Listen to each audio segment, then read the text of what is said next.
안녕하세요. 탈미드입니다. 이번 시간에 조아르서 25번 보도록 하겠습니다. 이번 주제는 You shall not bow down to them. 너는 그들에게 절하지 말라 라는 계명인데요. 시놉시스를 보시면요. Rabbi Elazar explains why it is forbidden to marry any woman from a heathen nation. 엘라자르 랍비는 어째서 하나님께서 이스라엘 백성들에게 이방 민족의 여인과 결혼하지 말라고 했는지 그 이유에 대해서 설명을 합니다. For the result is always rebellious children who inherit the taint of idolatry. 그 이유는 바로 그들로부터 낳는 자녀들이 하나님께 어떻게 보면 적대적인 rebellious 어떤 적대적인 자녀들이 그들 사이에 태어나기 때문입니다.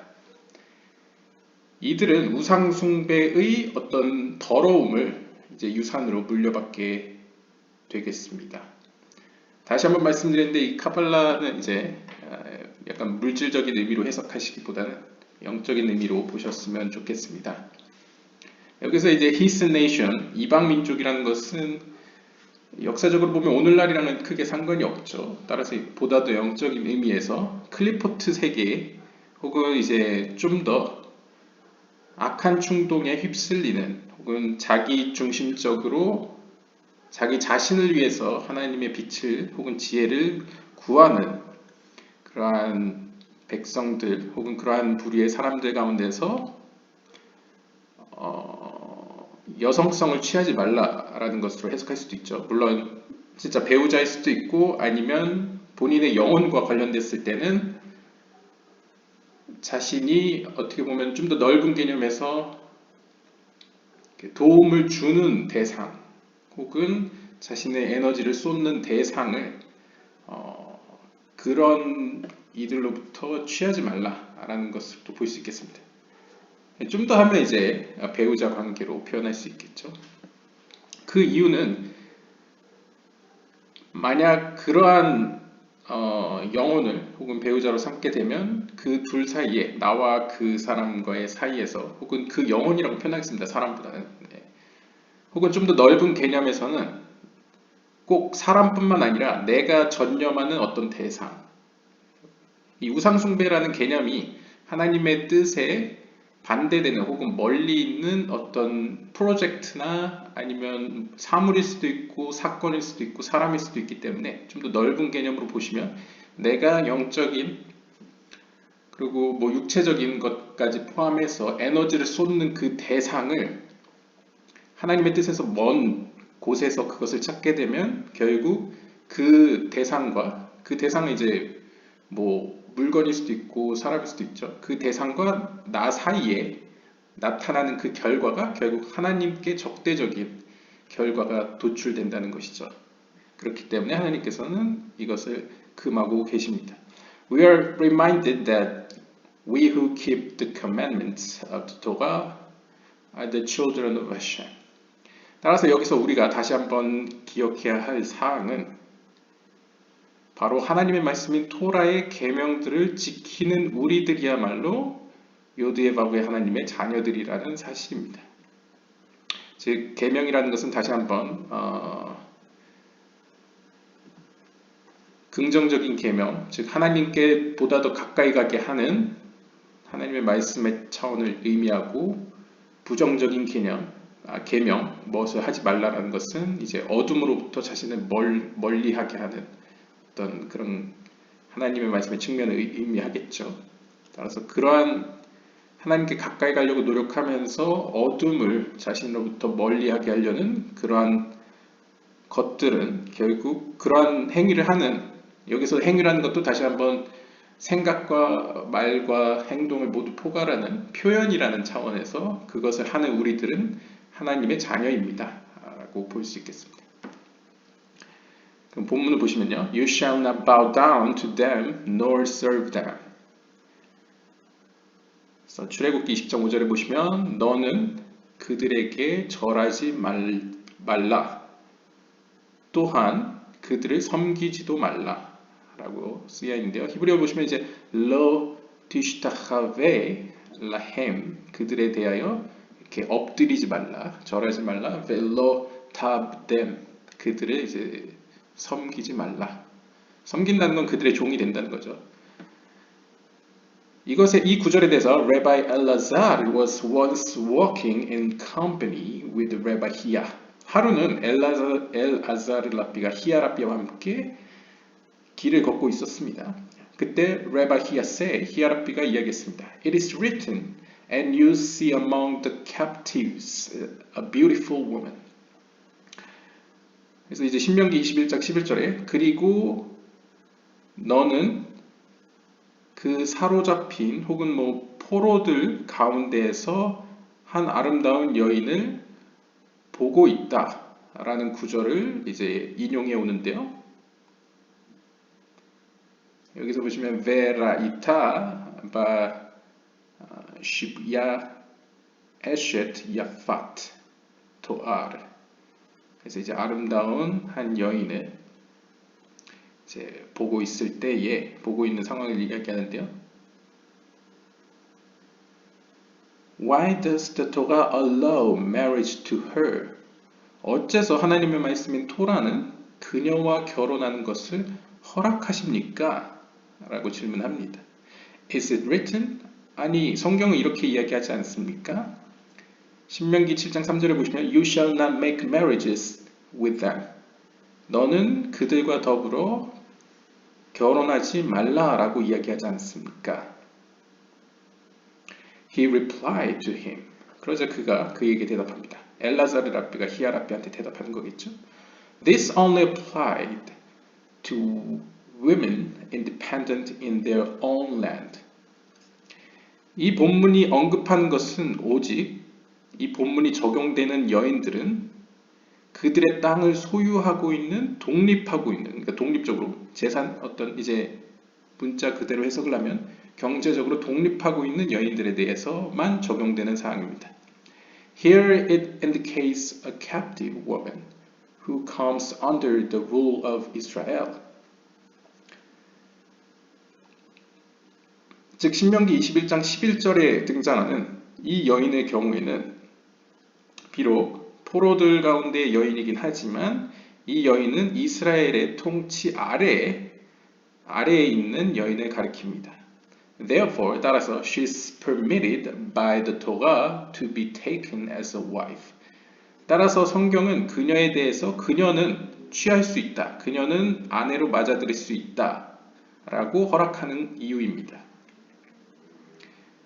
그러니까 이제 상징적으로 이스라엘의 통치 아래 있다는 것은 여기서의 이스라엘은 우리가 생각하는 그 민족 개념의 이스라엘이라기보다는 제이라핀을 의미하는 거죠. 그러니까 제이라핀의 통치를 받는 결국 말쿠트 거룩한 세계 말쿠트에 속해 있는 영혼이기 때문에 하나님께서는 그녀를 아내로 맞이하는 것을 허락하셨다라고 이제 해석을 하고 있습니다. Come and behold, 와서 보십시오. There is no woman among the heathen nations who is free from taint. Therefore, this section concerning the captive woman is immediately followed by that of the rebellious son, to indicate that whoever marries such a woman begets rebellious children.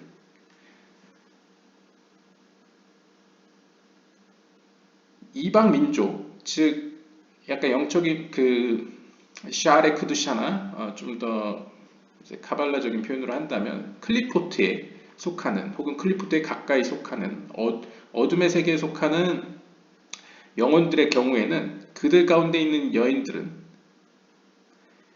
더러움으로부터 자유로운 이들이 없습니다. 따라서 앞에 등장했던 본문에 따르면 일반적으로 우리가 생각하는 포로들의 여인이라는 것은 그 즉시 그녀와 이제 부부의 연을 맺게 되면 그들로부터 낳는 자식은 하나님께 대적하는 자식이 낳아진다는 것이죠. 따라서 누구든 이러한 여인과 결혼하는 자는 하나님께 대적하는 자녀를 낳게 됩니다. What is the reason for this? 그러한 이유는 무엇입니까? 이러한 일이 발생하는 이유는 무엇입니까?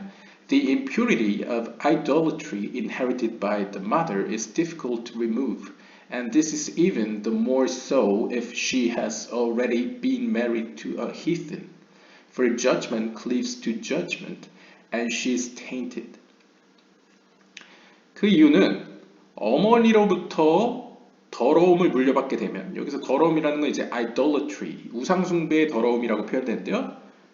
카발라적으로 영적인 표현으로 이야기한다면 여기서 다시 한번 우상숭배라는 것은 단순히 사물, 어떤 우상을 섬기는 것을 의미한다기보다는 좀 더 큰 의미에서 그 우상이 우리가 생각하는 뭐 신상일 수도 있지만 뭐 돈일 수도 있고요, 아니면 그러니까 물질일 수도 있고 사람일 수도 있고 어떤 뭐 사상일 수도 있고 여러 가지 하나님 외에 다른 것을 향하는 것을 보통 우상숭배라고 유대교 카발레에서는 생각합니다.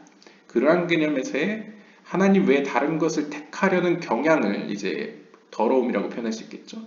그런 것을 어머니로부터 물려받게 되는데 이러한 성향을 물려받게 되면 그것은 없애기가 굉장히 어렵습니다.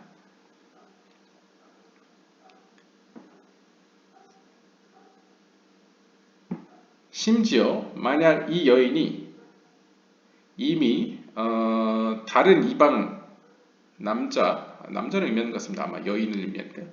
게다가 그녀가 다른 이방인과 결혼을 한 적이 있다면 그것은 더 없애기가 힘듭니다. 그 이유를 이렇게 설명하는데요. 왜냐하면 하나님의 심판의 속성은 꼭 하나님의 심판의 속성뿐만 아니라 심판은 심판으로 향하는 경향이 있고 따라서 그녀는 더럽습니다. 그러니까 쉽게 이해하시면 보통 우리가 하는 속담에도 끼리끼리 논다고 하죠.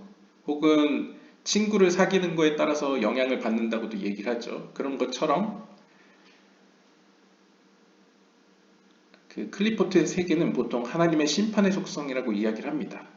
물론 게브라와 같은 심판의 속성도 있긴 하지만 거룩한 심판도 있지만 이제 보통 악의 세력을 심판의 속성이라고 표현합니다. 왜냐하면 심판의 속성에 속하는 천사들은 하나님 앞에서 이렇게 외치는 거죠. 저 인간의 죄를 보시고 벌하여 주십시오라고 심판으로 하나님께 처벌을 요구하는 약간 그런 느낌을 상상해 보시면 결코 자비의 측면에 있는 천사들은 하나님께 그렇게 얘기하지 않겠죠.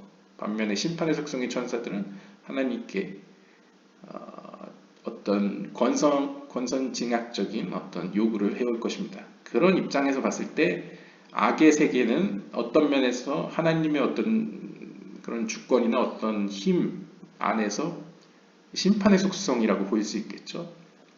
따라서 우상숭배를 하는 여인은 그 영혼이 하나님 외에 다른 것을 향하는 그런 더러움 혹은 성향이 있기 때문에 아무래도 그쪽 성향으로 더 끌리게 되는 특성을 갖고 있겠습니다. 따라서 그녀는 하나님이 보시기에는 이제 더럽다, 더러운 상태이다 라고 보여지겠죠. 그리고 그 더러움은 자녀들에게 물려지게 되고 그러한 자녀들은 그러한 더러움을 이제 없애기가 매우 힘들다 라고 이야기합니다. Therefore, 따라서 Moses commanded the extermination of the Midianite women as it is written, kill every woman that has known man by lying with him. 그래서 이제 민수기 31장 17절에 보시면 모세가 이렇게 명령을 하죠. 미디안 여인들은 모두 없애버리라고 이야기를 하는데요. 여기서도 본문에 보시면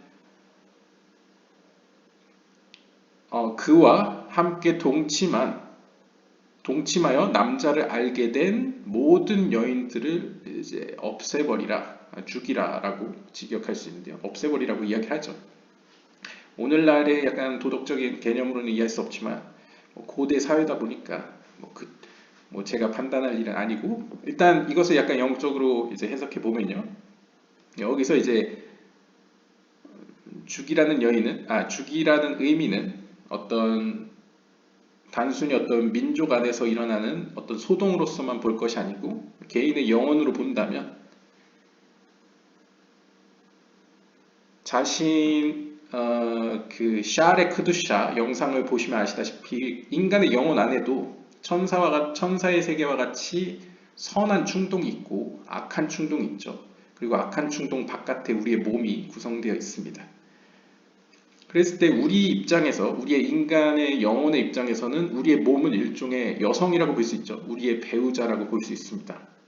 그랬을 때 우리의 몸은 아무래도 악한 충동에 더 가까이 붙어 있기 때문에 그쪽으로 향하는 경향이 있겠죠.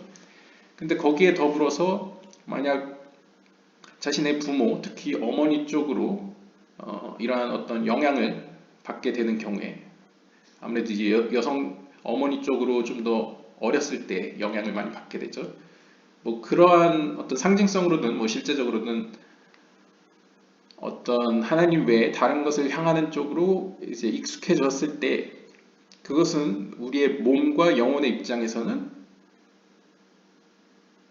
그 몸은 일종의 없애버려야 할 혹은 영혼의 입장에서 이제 멀리해야 할 대상이 되겠죠. 그래서 그것은 어떤 의미로 그러한 어떤 악을 쫓으려는 성향으로 완전히 기울어져 있는 몸을 향해서 그것을 끊어내라 라는 식으로 약간 기독교에서 보여지는 약간 바울이 이야기하는 약간 그런 뉘앙스랑 비슷하게 볼 수 있겠습니다. 그러니까 반대로 얘기하면 처음부터 몸을 영혼의 어떤 선한 충동을 향하려는 어떤 성향이 이렇게 습관을 들이고 약간 협력할 수 있도록 이렇게 길들인다고 해야 될까요? 약간 그런 쪽으로 이제 끌어내는 것이 어떤 의미로 더 영적으로 성장하는데 더 유익하다 혹은 더 그나마 편안한 길이다라고도 아마 유추할 수 있을 것 같습니다. 아무튼 이어서 보면요. Happy is the portion of the man who keeps this heritage in purity, that of the holy covenant. For in this holy possession he unites himself with the Holy One, blessed be he. 따라서 반대로 이야기하면 이러한 하나님 외에 다른 것을 향하려는 성향을 가진 여성적 속성, 그러니까 단순히 이제 인간관계뿐만 아니라요. 이제 여성이라고 표현하기보다는 본인 안에 있는 어떤 여성적 속성, 뭐 배우자일 수도 있지만 이제 일반적으로 저는 이제 개인의 영혼으로 쳤을 때는 그러한 몸으로 상징되는 여성적 속성을 이제 거룩한 방향으로 유산을 받게 되는 것을 지키는 자는 복이 있습니다. 그 상징적으로 이야기하면 이제 좋은 배우자를 맞이하는 사람은 복이 있다. 혹은 이제 개인의 영혼으로 한다면 자신의 몸이 자신의 선한 충동을 따르려는 영혼에게 협력해주는 몸을 가진 사람은 복이 있다. 라고도 1인칭에서나 뭐 3인칭으로서도 해석할 수 있겠죠.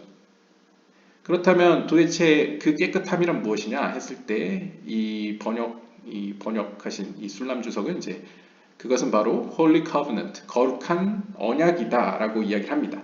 보통 거룩한 언약이라는 것은 10개의 세피롯을 이야기하면 예소드를 가리키는데요. 예소드는 인간으로 쳤을 때 성기에 해당되죠. 즉 하나님과의 제이라핀과 말쿠트의 연결 지점 혹은 만남의 어떤 컨택 지점이 이제 예소드인데요. 즉 자신 안에 있는 여성적 속성, 즉 우리의 몸이거나 혹은 실제로 배우자 관계에서 그녀 역시 하나님께 에너지를 향하는 여인이라면 혹은 남성이었으면 이제 배우자라면 남편이라면 이제 둘 모두에게 유익하다는 것이죠. 영적인 의미에서요. 왜냐하면 in this holy possession 이러한 거룩한 유산 속에서 즉 하나님과 무의식적으로 이렇게 연결되려는 하나님을 향하려는 그러한 성향 때문에 he unites himself with the Holy One 그 배우자를 맞이한 이러한 사람은 약간 의식적으로든 무의식적으로든 거룩한 하나님과 스스로 연합하기 때문입니다. 이 언약 때문에 연결고리 때문에 연합된다는 것이죠. Blessed be he. This is all the more so if he keeps the commandments of the Torah. 하물며 만약 이러한 배우자를 맞이한 사람이 하나님의 말씀인 토라에 있는 계명들을 지킨다면 더욱더 하나님과 더 연합하기 수월할 것입니다.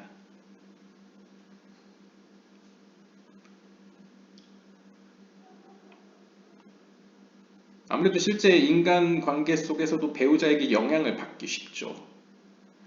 그런 것처럼 약간 1인칭 관점에서 본다면 개인의 영혼과 몸의 입장에서도 몸이 영혼과 같이 선한 충동을 따르는데 익숙하고 습관이 돼 있다면 혹은 그러한 성향을 가지고 있다면 하나님의 말씀대로 사는 데 있어서 더 쉽다는 것이죠. Then the king stretches out his right hand to receive him, and he cleaves to the holy body, namely Zeranpin. 그때에 무슨 일이 발생하냐면요. 왕으로서의 하나님, 즉 제이란핀으로서의 하나님이죠. 제이란핀으로서의 하나님이 자신의 오른손을 그에게 뻗쳐 그를 받아들입니다. 즉 인간의 영혼을 받아들인다는 거죠. 여기서 오른손이라는 건 헤세드, 하나님의 자비의 속성을 의미하고 그 하나님의 자비의 속성으로 하나님은 우리의 영혼을 받아들이신다는 것이죠.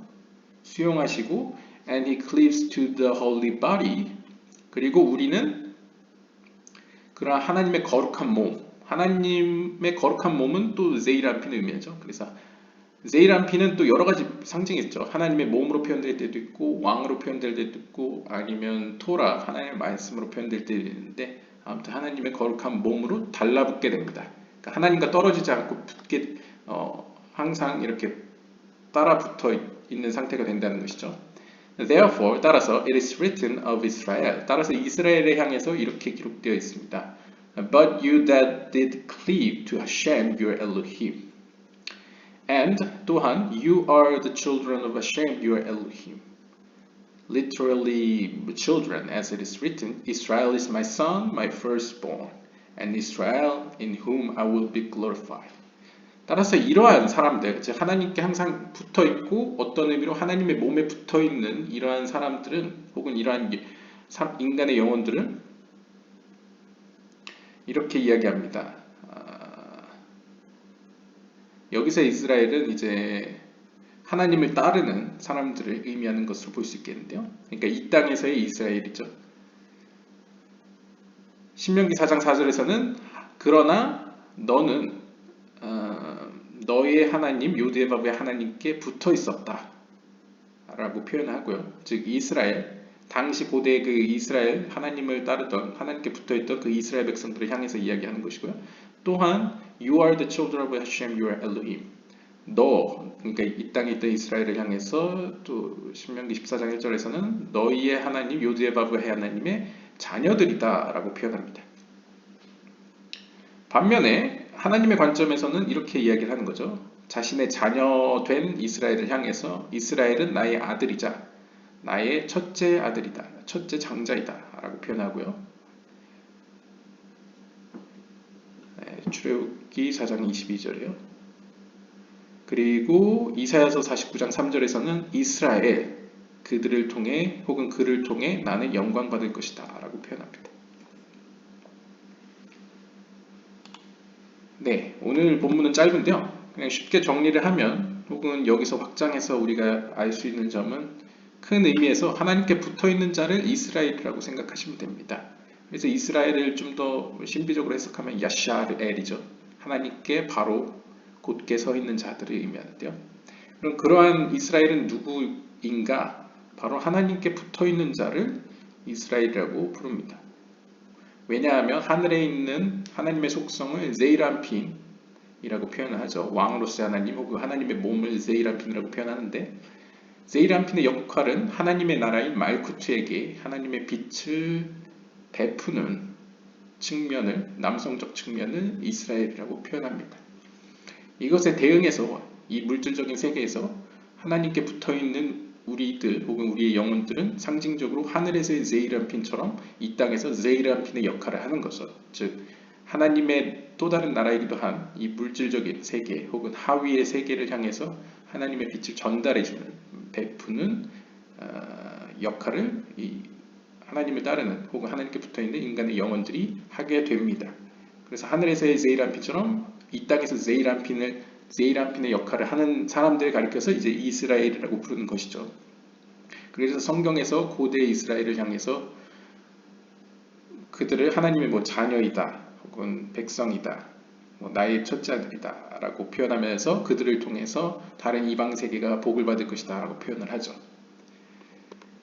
그렇게 보았을 때에 그렇다면 그 전제하에서 그러니까 이 영상을 보시거나 이 글을 읽는 사람들이 일단 이스라엘이라고 상정했을 때, 그러면 그 이스라엘로서의 어떤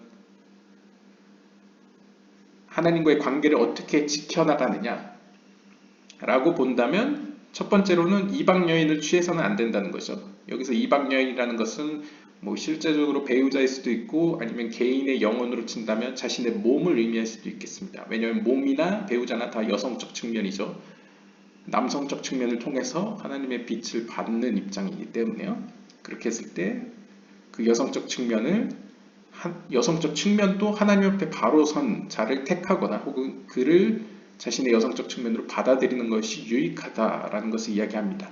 왜냐하면 그 여성적 측면과 내가 가지고 있는 남성적 측면 사이에서 나타나는 결과가 그 여성적 측면의 성향에 따라 결정되기 때문이죠. 뭐 가령 예를 들면 몸이 악한 충동에 더 휩쓸리는 성향을 갖고 있다고 한다면, 우리의 영혼이 아무리 하나님 앞에서 선한 충동을 따르려고 해도 몸이 안 따라주기 때문에 어떤 실제 결과물에 있어서 하나님의 어떤 뜻에 안 맞을 수가 있겠고요. 반대로 배우자의 관점에서는 여성적 측면인 배우자가 어떤 의미로 자신과 다르게 하나님의 뜻에서 벗어나는 어떤 마음을 갖고 있거나 성향을 갖고 있다고 한다면 함께 살아가는데 갈등이 있을 수밖에 없겠죠. 그렇기 때문에 그러한 여성적 측면을 하나님 앞에 바로 서 있는 자를 택하는 것이 후손으로 상징되기도 하고, 이제 결과물의 입장에서 봤을 때는 유익하다라고 설명을 하고 있습니다. 하지만 이제 성경에서 예외 구문이 있는데, 여기 붙잡힌 포로들 가운데 아름다운 한 여인을 취하는 것에 대해서 예외적으로 허락하는 구문이 있는데, 이 여인의 경우에는 예외적으로 이스라엘의 법도 아래에 있는 여인이기 때문에 이것은 가능했다라고 설명합니다. 그러니까 이스라엘의 법도 혹은 관리 아래에 있다는 것은 상징적으로 그녀 역시 물론 어느 정도 이제 어둠의 세상에 살아왔던 여성적 측면이지만, 결론적으로는 현재는 하나님을 이제 찾아가는 혹은 뭐 상대적으로